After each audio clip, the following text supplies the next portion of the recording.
નમસ્કાર મિત્રો, આજે હું તમને એક એવી ઔષધિ બતાવું જેનું આયુર્વેદની અંદર ચરક ઋષિ ચરક સંહિતામાં ભાગવત ઋષિ અષ્ટાંગ હૃદય નામના ગ્રંથિની અંદર અદ્ભુત વર્ણન કર્યું છે અને આપણા બાપ દાદાઓ નિયમિત આનું પાન કરતા હતા અને હું દરરોજ છેલ્લા 3 વર્ષથી આ ઔષધિનું પાન કરું છું। આ ઔષધિ એટલે કે આ વસ્તુ નાના મોટા દરેક માણસ ખાઈ શકે અને ખાસ તો 40 વર્ષથી ઉપરના જે લોકો જો આનો નિયમિત ઉપયોગ કરે તો જે લોકોને વારંવાર પગમાં કળતર થાય છે, થાક લાગે છે અથવા થોડુંક કામ કરીને થાકી જવાય છે અથવા કામ કરીએ એટલે આખું શરીર તમારું થાકી જાય છે, થાકનો અનુભવ થાય છે, પગમાં નસ ચડી જાય છે અથવા કમરમાં વારંવાર જે લોકોને અશક્તિના કારણે કમરમાં જે લોકોને વારંવાર હણકો પડે છે, દુખાવો થાય છે, કમરનો દુખાવો થાય છે, જે લોકોને શિયાળાની અંદર હાથ પગના સોધામાં કટકટ અવાજ આવે છે અથવા બેસવા ઉઠવામાં તકલીફ પડે છે અને અમુક ઉંમરલાયક લોકોને શિયાળામાં જ્યારે ઠંડી વધારે પડે છે ત્યારે એમને બેસવા ઉઠવામાં વધારે તકલીફ પડે છે, એમના હાથ પગના સોધા જકડાઈ જાય છે, વારંવાર થાક લાગતો હોય કે પગમાં નસ પકડાઈ જતી હોય। આ એક જ ઔષધિનું નિયમિત પાન કરવાથી આ તમામ પ્રકારની બીમારીઓ, તમામ પ્રકારના રોગથી આપણે બચી શકીએ છીએ। જી હા મિત્રો, હું છેલ્લા 3 વર્ષથી આનો નિયમિત ઉપયોગ કરું છું।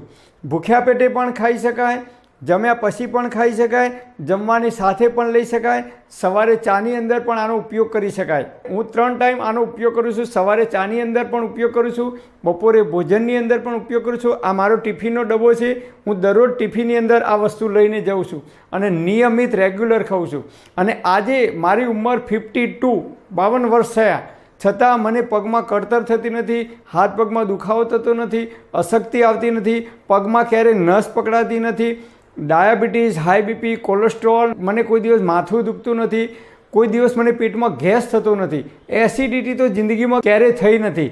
એટલે તમામ પ્રકારની બીમારીઓથી તમારે બચવું હોય તો હું મારો જાત અનુભવ તમને રજૂ કરું છું। આયુર્વેદની અંદર આપણા ઋષિઓએ આનું અદ્ભુત વર્ણન કરેલું છે અને આપણા બાપ દાદાઓ નિયમિત આનું પાન કરતા હતા, સેવન કરતા હતા।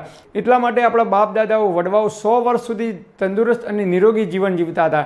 તેઓ સવારે ખેતરમાં જતા, હળ લઈને કે પાવડો લઈને ટોકર લઈને કામ કરતા, છતાં એ લોકોને થાક લાગતો નહોતો। મતલબ કે એ લોકો આ વસ્તુનું નિયમિત પાન કરતા હતા। સવારે આપણા બાપ દાદાઓ જે લોકો ખેત મજૂરી કરતા હતા એ લોકો દરરોજ આ વસ્તુનું સવારે સેવન કરીને જતા તો બપોરે 12-1 વાગ્યા સુધી તેઓ 5 કલાક કે 6 કલાક કામ કરતા, છતાં એમના શરીરમાં થાકનો અનુભવ થતો ન હતો અને તેઓ 100 વર્ષ સુધી તંદુરસ્ત અને નિરોગી જીવન જીવતા હતા। તો આપણે આ વસ્તુનો ધીમે ધીમે ઉપયોગ બંધ કર્યો છે। તો આ વસ્તુનો જો આપણે નિયમિત ઉપયોગ કરીશું તો હું તમને ગેરંટી આપું છું કે જીવન જીવો ત્યાં સુધી તમારા પગમાં ક્યારેય કળતર નહીં થાય, તમને થાક નહીં લાગે, વારંવાર અશક્તિ નહીં આવે કે પગની અંદર અશક્તિના કારણે નસ પકડાઈ જાય છે તો નસ પણ નહીં ચડી જાય। અશક્તિના કારણે શરીરમાં તમારા જો કમરમાં વારંવાર હણકો પડતો હોય તો એ પણ પ્રોબ્લેમ દૂર થશે અને B12ની ઉણપ હોય અને એના કારણે શરીરમાં કમજોરી આવતી હોય એ પણ બીમારીઓ તમારી દૂર થશે અને કેલ્શિયમના ઉણપના કારણે શરીરમાં હાથ પગમાં કળતર થતી હોય, અશક્તિ આવતી હોય કે જેટલી પણ બીમારીઓ કેલ્શિયમની ઉણપના કારણે આવે એ તમામ પ્રકારની બીમારીઓ દૂર થશે। કારણ કે આની અંદર કેલ્શિયમ ભરપૂર માત્રામાં છે, ફોસ્ફરસ ભરપૂર માત્રામાં છે, આયર્ન ભરપૂર માત્રામાં છે, વિટામિન A, વિટામિન E અને અનેક પ્રકારના ખનિજ તત્વોથી આ ભરપૂર છે અને આપણા બાપ દાદાઓ નિયમિત આનો ઉપયોગ કરતા હતા એટલે હું નિયમિત ઉપયોગ કરું છું અને તમને પણ સલાહ આપું છું કે તમે પણ આનો નિયમિત ઉપયોગ કરશો તો આમાંથી તમામ પ્રકારની તમે બીમારીઓથી બચી શકશો। તો આ વસ્તુનું નામ છે ગોળ ઘી। જી હા મિત્રો, આપણા બાપ દાદાઓ ગોળ ઘી નિયમિત ખાતા અને ગોળ તો દરરોજ એમની થાળીમાં હોય ને હોય। તમે જુઓ, જે લોકો ખેત મજૂરી કરે છે, મહેનત મજૂરી કરે છે, પાવડોની ટોકર લઈને મજૂરી કરે છે એ લોકો દરરોજ ગોળનું સેવન કરશે અથવા ગોળ ઘીનું સેવન કરશે। કેમ? તો ગોળ ઘીથી શરીરમાં એનર્જી આવે છે, ઇન્સ્ટન્ટ એનર્જી આવે છે અને તમને થાકનો અનુભવ થતો નથી। બીજા દિવસે સવારે ખેતરમાં જઈને કામ કરવું હોય એટલી જ તાકાતથી તમે કામ કરી શકો છો। ઓરિજિનલ દેશી ગોળ લાવવાનો, કેમિકલ વગરનો। આજકાલ આપણે ગોળ ઘી ખાઈએ છીએ પણ સફેદ ગોળ ખાઈએ છીએ, કેમિકલવાળો ગોળ ખાઈએ છીએ, એની અંદર ભરપૂર માત્રામાં કેમિકલ હોય છે। એ સફેદ ગોળ ખાઈ અને આપણે આપણા શરીરની અંદર ધીમું ઝેર, મતલબ કે જે કંઈ એની અંદર દવાઓ, જે કંઈ એની અંદર કેમિકલ નાખવામાં આવે છે આપણે કેમિકલ કહીએ છીએ અને દેશી ઓરિજિનલ શુદ્ધ ઘી 1850 રૂપિયાથી 2000 રૂપિયે 1 લીટરનો 1 કિલોનો ભાવ છે। એ દેશી શુદ્ધ ઘી ઘરે જાતે બનાવેલું જ હું વાપરું છું। બજારમાંથી જે ઘી આવે છે 600 કે 700 રૂપિયે કિલો, એ ઘી આપણે વાપરવાનું નથી। કારણ કે એ કદાચ ભેળસેળવાળું હોઈ શકે, કદાચ એ ડુપ્લિકેટ હોઈ શકે, અથવા કદાચ એની અંદર કોઈ કેમિકલ નાખેલું હોઈ શકે. એટલા માટે એ 600 કે 700 રૂપિયામાં 1 કિલો મળે છે. એટલે એ ઘી ખાવાથી કદાચ આપણા શરીરમાં ફાયદાની જગ્યાએ નુકસાન થઈ શકે છે. એટલે ગોળ ઘી તમારે દરરોજ ખાવાનું છે. સવારે ઉઠીને હું દરરોજ ચાની અંદર 1 ચમચી ઘી, દેશી ગાયનું શુદ્ધ ઘી નાખીને ચા પીવું છું. એટલે મને કોઈ દિવસ પેટમાં બળતરા થતી નથી, મને કોઈ દિવસ એસિડિટી થતી નથી. અને ઘી ખાવાથી આપણી જઠરાગ્નિ પ્રદીપ્ત થાય છે. જેમ અગ્નિમાં ઘી નાખીએ તો અગ્નિ પ્રદીપ્ત થાય છે, એમ આયુર્વેદમાં કહે છે કે દેશી ગાયનું શુદ્ધ ઘી જો દરરોજ ખાવામાં આવે તો આપણી જઠરાગ્નિ પ્રદીપ્ત થાય છે. અને જઠરાગ્નિ પ્રદીપ્ત થાય તો આપણે જે કંઈ ખોરાક લઈએ છીએ ખોરાકનું ખૂબ ઝડપથી અને સમયસર ડાયજેશન થાય છે. અને ખોરાકનું જો સમયસર ડાયજેશન થશે, પૂરેપૂરો ખોરાકનું પાચન થશે, તો એ ખોરાકમાંથી કાચો આમ ઉત્પન્ન નહીં થાય. અને કાચો આમ ઉત્પન્ન નહીં થાય તો પેટમાં ગેસ નહીં થાય, કે એસિડિટી નહીં થાય, કે અપચો નહીં થાય, કે કબજિયાત નહીં થાય.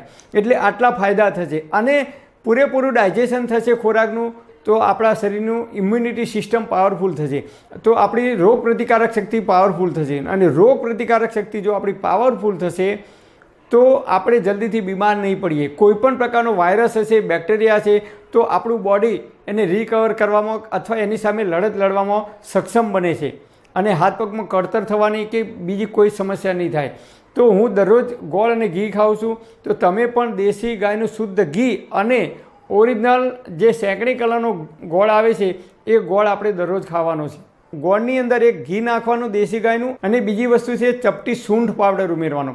સૂંઠ પાવડર જો તમે ખાશો નિયમિત તો આપણી જઠરાગ્નિ એક્ટિવ થાય છે, પ્રદીપ્ત થાય છે, ખોરાકનું ખૂબ ઝડપથી પાચન થાય છે, અને કાચો આમ ક્યારેય ઉત્પન્ન નહીં થાય. તમે સૂંઠ પાવડર નાખીને જો ખાવાનું રાખશો શિયાળાની અંદર તો ક્યારેય કાચો આમ ઉત્પન્ન નહીં થાય. એટલે કાચો આમ ઉત્પન્ન થાય તો એ શરીરની અંદર અનેક પ્રકારની બીમારીઓ પેદા કરવામાં કારણરૂપ બને છે. તો આ રીતે તમે ગોળની અંદર દેશી ગાયનું શુદ્ધ ઘી અને ચપટી સૂંઠ પાવડર નાખીને નિયમિત જો ખાવાનું રાખશો, પણ સૂંઠ પાવડર પણ બજારનો પેકિંગવાળો લાવવાનો નથી, ઘરે જાતે બનાવેલો હોય સૂંઠ પાવડર એનો જ ઉપયોગ કરવાનો છે. કારણ કે બજારમાંથી જે લાવીએ છીએ સૂંઠ પાવડર એ ગમે તેવી સૂંઠ હોય, સડી ગઈ હોય, કે જીવાત પડી હોય, કે ખરાબ થઈ ગઈ હોય, કે ખરાબ આદુ હોય, એને સૂકવીને એ સૂંઠ પાવડર બનાવતા હોય છે. એટલે સૂંઠ પાવડર પણ જાતે ઘરે બનાવેલો ઉપયોગ કરશો તો એ વધારે ફાયદાકારક આપણા શરીરને થશે. એટલે હું આ રીતે નિયમિત ગોળ ઘીનો ઉપયોગ કરું છું. તો તમે પણ રાત્રે ખીચડી ખાતા હોય કે દાળ ભાત ખાતા હોય બપોરે, તો એની અંદર પણ 1 ચમચી ઘી નાખીને ખાવાનું રાખશો. દેશી ગાયનું શુદ્ધ ઘી ખાવાથી શરીરમાં ચરબીનું પ્રમાણ ક્યારેય વધતું નથી. ભેંસનું ઘી ખાવાથી વધે છે, કારણ કે એમાં કેલરી વધારે હોય છે. એટલે જે લોકોને ઓલરેડી શરીરમાં વજન વધારે છે, 90, 95, 100 કે 110 કિલો, એવા લોકોએ ઘીની માત્રા ઓછી લેવાની છે, નહીં તો શરીરમાં વજન વધી શકે છે. અને જે લોકો બેઠાડું જીવન જીવે છે એ લોકોએ પણ ઘીની માત્રા ઓછી લેવાની છે, નહીં તો તમારા શરીરમાં વજન વધી શકે છે. કારણ કે ઘીની અંદર કેલરી વધારે હોય છે. અને આપણે મહેનત કરતા નથી, મજૂરી કરતા નથી, કામ નથી કરવાનું, ખાઈ પીને બેસી જ રહેવાનું હોય ખુરશીની અંદર કે એસીની અંદર કે ઓફિસની અંદર, તો એવા લોકોએ ઘીનો ઓછો ઉપયોગ કરવો, નહીં તો શરીરમાં વજન વધી શકે છે. એટલે એવા લોકોએ આટલી કાળજી રાખવાની. અને અત્યારે નાના બાળકોને પણ વારંવાર રમવા જાય છે તો થાક લાગે છે, ક્રિકેટ રમવા જાય કે ગમે ત્યાં, અને ઘરે આવીને થાકીને સૂઈ જાય છે. તો નાના બાળકોને પણ તમે ઘી અને ગોળ જો આપવાનું રાખશો ભોજનની અંદર, સવારે, બપોરે કે સાંજે ગમે ત્યારે, તો એમનું શરીર પણ ખૂબ મજબૂત બનશે. અને વૃદ્ધ લોકો છે એમને પણ જો ગોળ ઘી થોડુંક આપવાનું રાખશો 2 ટાઈમ અથવા 3 ટાઈમ, તો એમને જે શરીરની અંદર અશક્તિ આવે છે, કે ઉંમરના કારણે અશક્તિ આવે છે, કે કેલ્શિયમની ઉણપના કારણે શરીરમાં જે કંઈ બીમારીઓ આવે છે એ બીમારીઓથી બચી શકશે. પરમપિતા પરમાત્મા આપ સર્વેને તંદુરસ્ત અને નિરોગી રાખે એવી હૃદયપૂર્વક મારી પ્રાર્થના. Thanks for watching my video. Thank you.